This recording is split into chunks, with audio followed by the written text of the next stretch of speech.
চাঁদপুর শহরের পুরান বাজারে আধিপত্য বিস্তারকে কেন্দ্র করে দুই গ্রুপের সংঘর্ষে পুলিশ সহ কমপক্ষে ২০ জন আহত ও এক অটোরিকশা চালক নিহত হয়েছেন।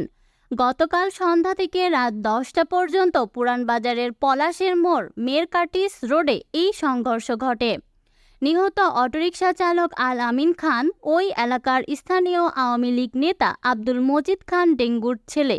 স্থানীয়রা জানান, কিছুদিন পূর্বে পুরানবাজার মেরকাটিস রোডের রনি নামে এক কিশোরের সাথে নিতাইগঞ্জ রোডের জুয়েল নামের অপর কিশোরের হাতাহাতির ঘটনা ঘটে।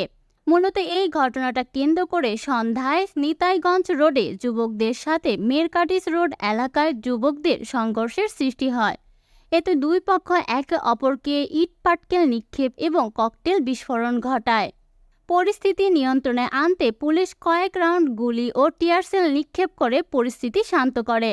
চাঁদপুর সরকারি হাসপাতালের জরুরি বিভাগের চিকিৎসক ওমর ফারুক জানান, আল আমিনকে মৃত অবস্থায় হাসপাতালে আনা হয়। তার মাথার ডান পাশে গুলির আঘাত রয়েছে। ধারণা করা হচ্ছে গুলির আঘাতেই সে মারা গেছেন। এ ঘটনায় চাঁদপুরের অতিরিক্ত পুলিশ সুপার সুদীপ্ত রায় বলেন, আগে থেকেই দুই পক্ষের মধ্যে বিরোধ ছিল। এ থেকেই সংঘর্ষের সূত্রপাত। এই সংঘর্ষে আমাদের কয়েকজন পুলিশ সদস্য আহত হয়েছেন। আমরা অভিযানে আছি। শিগগিরই ঘটনায় জড়িতদের আটক করা হবে।